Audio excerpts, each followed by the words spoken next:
अगर आप डाइट भी कर रहे हैं और वज़न भी कम हो रहा है लेकिन फिर भी स्टबन बेली फैट कम नहीं हो रहा, तो आप अकेले नहीं हैं। बहुत सारे लोग डाइट भी करते हैं, एक्सरसाइज भी करते हैं, वॉक भी करते हैं, लेकिन वो जो एक स्टबन पाउच होता है वो कम नहीं होता। और आज की वीडियो में मैं आपको वजह बताने वाली हूँ कि क्या वजूहात हो सकती हैं जिसकी वजह से आपका स्टबन बेली फैट कम नहीं होता।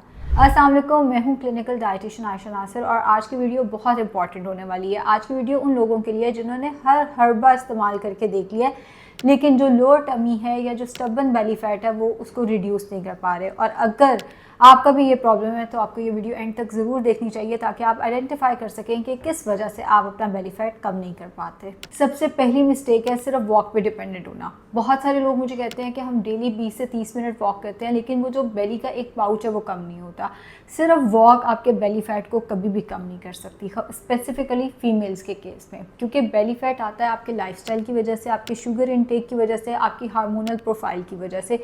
तो इसका बेस्ट सोल्यूशन ये है कि एक दफ़ा अपनी हार्मोनल प्रोफाइल कराई जाए, प्लस आप थोड़ी सी वेट ट्रेनिंग स्टार्ट करें एंड इसके साथ साथ जितना हो सके शुगर इनटेक को थोड़ा सा कंट्रोल करना है आपने। दूसरी बहुत ही कॉमन और डेंजरस मिस्टेक है शुगर इनटेक को इग्नोर कर देना। हम शायद मिठाई इग्नोर करते हैं, हम गजरेले, खीर, सेवैयाँ, हलवे ये चीज़ें इग्नोर कर रहे होते हैं या अवॉइड कर रहे होते हैं, लेकिन सॉस के अंदर हिडन शुगर हमें उसका पता ही नहीं चल रहा। फ्रूट जूसेस ले रहे हैं, कोई कभी कभार कोल्ड ड्रिंक ले ली, दिन में हम कभी कभार मीठा खा जाते हैं और अपनी तरफ से हमने शुगर जो है वो सारी की सारी कंट्रोल की होती है। लेकिन इसमें होता क्या है कि शुगर डायरेक्टली आपका एक हार्मोन है इंसुलिन जिसको डिस्टर्ब करती है और इसके डिस्टर्ब होते साथ ही बेली फैट आना शुरू हो जाता है। तो हम जितनी मर्जी एफर्ट कर रहे होते हैं वेट लॉस वैसा नहीं हो रहा होता। और बहुत सारी खवातीन कहते हैं मुझे तो याद ही नहीं मैंने मीठा कब खाया, मैं मीठे की शौकीन भी नहीं हूँ, मीठा मुझे पसंद भी नहीं है, लेकिन मेरा आता बेली फैट ही है, सिर्फ और सिर्फ मेरा जिस्म पे कहीं और फैट नहीं आ रहा, सिर्फ बेली पाउच आ रहा है। वो इसलिए हो रहा होता है कि आपका शुगर इंटेक ज़्यादा होता है और हिडन कैलोरीज की फॉर्म में होता है जिसकी वजह से इंसुलिन हार्मोन डिस्टर्ब होता है और आपका बेली पाउच निकलना शुरू हो जाता है। इसका सबसे बेहतर सोल्यूशन ये आहिस्ता आहिस्ता शुगर इंटेक को कम करें and if possible liquid calories जैसे फ्रूट जूसेस वगैरह, इवन फ्रेश फ्रूट जूसेस वगैरह को भी कम से कम लें। फ्रूट को हमेशा फाइबर के साथ लिया करें। थर्ड मिस्टेक जो बहुत इग्नोर होती है वो है स्ट्रेस एंड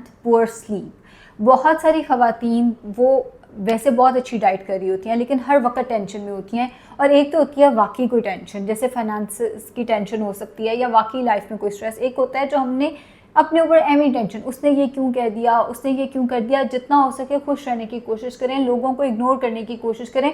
उर्वा हुसैन ने एक दफ़ा बात की थी और वो मैं अक्सर याद करती हूँ, बड़ी अच्छी उन्होंने बात की थी। उन्होंने कहा था कुछ भी हो जाए तो कुछ नहीं होता। और वाकई ही अगर आप ये चीज़ समझ जाते हैं ना कि कुछ भी हो जाए कुछ नहीं होता, तो आपकी ज़िंदगी के बहुत सारे मसले हल हो जाते हैं। इसी तरह अगर हम मेल की बात करें तो वो बिज़नेस से रिलेटेड स्ट्रेस के अंदर होते हैं, वो काम से रिलेटेड स्ट्रेस के अंदर होते हैं। शायद वो हम खवातीन की तरह एक एक बात को ओवरथिंक नहीं करते लेकिन फिर भी उनके स्ट्रेसेस दूसरे होते हैं जिसकी वजह से कहीं ना कहीं उनका कॉर्टिसोल हार्मोन और हम फीमेल्स का हार्मोन, इसने ये क्यों कह दिया, उसने यूँ क्यों कह दिया, ये कमेंट क्यों आ गया, हमें हमारा ईद का सूट क्यों नहीं अच्छा लगा, हमारा इसलिए स्ट्रेस बढ़ जाता है जिसकी वजह से कॉर्टिसोल हार्मोन ज़्यादा होता है। और कॉर्टिसोल हार्मोन ज़्यादा होने की वजह से भी बेली के इर्द गिर्द फैट आना शुरू हो जाता है। अब इसका तरीका ये है, थोड़ी सी मेडिटेशन करें, थोड़ा सा योगा करें, फजूल बातों को इग्नोर करना शुरू करें एंड प्रॉपर 7 to 8 आवर्स की आपकी स्लीप होनी चाहिए, चाहे जो मर्जी हो जाए। 7 to 8 आवर्स की मुसलसल स्लीप की बहुत इंपॉर्टेंस है वेट लॉस में एंड इसको आपने इग्नोर नहीं करना। फिफ्थ मिस्टेक ये है कि कंसिस्टेंसी ना रखना। 2 दिन डाइट की, तीसरे दिन पूरा दिन चीटिंग की और सोचा कि मंडे से दोबारा स्टार्ट करेंगे या सोचा ईद के बाद दोबारा स्टार्ट करेंगे या ये इवेंट गुजर जाए उसके बाद दोबारा स्टार्ट करेंगे। हमेशा कंसिस्टेंट रहा करें। एक दिन में कभी भी रिजल्ट्स नहीं आएंगे और एक दिन में जो रिजल्ट्स आएंगे उसमें कम से कम बेली फैट तो नहीं जाने वाला। हाँ, आप ये कर सकते हैं कि आपने कुछ अर्सा डाइट की, फिर आप बेशक ब्रेक लें लेकिन उसमें भी आप वेट मेंटेनेंस को सीखें कि जो आपने वेट रिड्यूस किया कम से कम वो बाउंस बैक ना करें एंड लाइफस्टाइल मॉडिफिकेशन को हमेशा प्रेफर करें as compare to short term diet plan के। क्योंकि जब आप शॉर्ट टर्म डाइट प्लान करते हैं, आप जब उसको छोड़ते हैं फिर आपको समझ नहीं आती कि इसको मेंटेन कैसे करना और वहाँ पे चीज़ें ख़राब होना शुरू हो जाती हैं। लाइफस्टाइल मॉडिफिकेशन आपको परमानेंट सोल्यूशन भी देगा और उससे बेली फैट रिडक्शन के चांसेस भी बढ़ जाएंगे। सो अगर आप बेली फैट कम करना चाहते हैं तो सिर्फ वॉक पे रिलाई नहीं करना, साथ वेट ट्रेनिंग भी आपने बेहतर करनी है, अपनी हार्मोनल प्रोफाइल भी चेक करनी है। प्लस इसके साथ साथ स्लीप आपकी बहुत इंपॉर्टेंट है। अपने स्ट्रेस को आप कम से कम करें, अपना जो लिक्विड कैलोरीज है उनको आप अवॉइड करें, हिडन शुगर को आपने अवॉइड करना है, कंसिस्टेंट रहना है एंड ब्रेकफास्ट को अगर आप इंटरमीडिएट में हैं तो स्किप करेंगे, वरना आप ब्रेकफास्ट को स्किप नहीं करेंगे। अगर आप भी बेली फैट से परेशान हैं तो कमेंट सेक्शन में ज़रूर बताएं। और अगर आप हेल्थ और वेट लॉस के रिगार्डिंग अच्छी वीडियोस देखना चाहते हैं तो अभी मेरे चैनल को सब्सक्राइब करें, और जो स्क्रीन पे वीडियो नज़र आ रही है उसको भी ज़रूर देखें, बिकॉज इसमें हम बताएंगे सडन वेट गेन या रैपिड वेट गेन के हिडन रीजंस क्या हो सकते हैं। Thank you.